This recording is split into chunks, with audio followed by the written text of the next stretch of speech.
असे काय संस्कार होते किंवा असं काय वेगळं होतं त्या काळात की इतर घरांमध्ये इतकी बालकं जन्माला आली असतील? सरदार परिवार अनेक होते, पण सगळेच म्हणजे कुठंच महाराज घडू शकले नाही. ही स्वातंत्र्याची आस आहे आणि ती स्वराज्य संकल्पक शहाजी महाराज साहेबांमध्ये फार स्पष्टपणे दिसते. मी कायम असं म्हणतो की स्वराज्य संकल्पक शहाजी महाराज साहेब आणि राष्ट्रमाता जिजाऊ माँसाहेब यांच्या एका मुशीतून छत्रपती जे घडले हे घडत असताना विचार करा, शहाजी महाराज साहेबांनी आधी दोनदा प्रयत्न केले होते. म्हणजे पुण्याचा कारभार करण्याचा प्रयत्न असेल किंवा पेमगिरीच्या किल्ल्यावर मुर्तुजा निजामशहाला गादीवर बसवून स्वतंत्र कारभार करण्याचा प्रयत्न असेल, आणि हे दोन्ही प्रयत्न हाणून पाडले होते.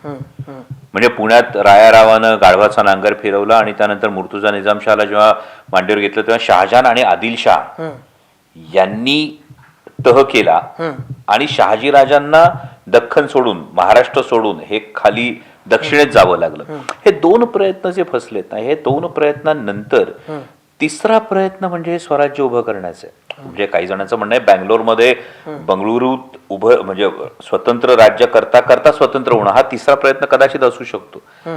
पण नाहीतर एक पिता आपल्या 12 वर्षाच्या मुलाला राजमुद्रा देत नाही. म्हणजे प्रतिपश्चंद्र लेखे व वर्धिष्णुर विश्ववंदिता शासनो शिवसैस्या मुद्रा भद्राय राजते, ही राजमुद्रा तत्कालीन असणाऱ्या सगळ्यांची राजमुद्रा ही अरबी किंवा फारसी असताना शहाजी महाराज साहेब स्वराज्य संकल्पक शहाजी महाराज साहेब ही राजमुद्रा संस्कृत मध्ये करतात.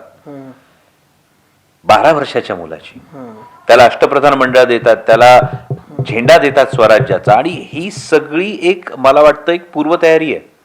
आणि या पूर्वतयारी असणारी स्वराज्याची आस जी जपण्याचं जोपासण्याचं म्हणजे कदाचित माझं असं म्हणणं आहे की शहाजी महाराज साहेबांनी एक दिवा लावून जिजाऊ माँसाहेबांच्या उंजळीत दिला आणि या सगळ्या वाऱ्या वादळापासून त्याला आपल्या पदराखाली जपण्याचं काम जिजाऊ माँसाहेबांनी केलं. आणि त्यात सगळ्यात मोठी गोष्ट, चिरंतन टिकणारी गोष्ट जिजाऊ माँसाहेबांनी टाकली, ती पुन्हा येते नैतिक अधिष्ठान, ती नीतिमत्ता. कारण विचार करा, आज जेव्हा परिस्थिती आपण बघतो तेव्हा लोकशाही असताना अनेक देशांमध्ये कुठेतरी राजेशाहीची प्रतीक किंवा हुकुमशाहीची प्रतीक आपल्याला डोकावत असताना हा एक राजा असा होता, हे एक छत्रपती असे होते की राजेशाही असताना सुद्धा रयतेचं राज्य निर्माण करणारे शिवाजी महाराज आहेत.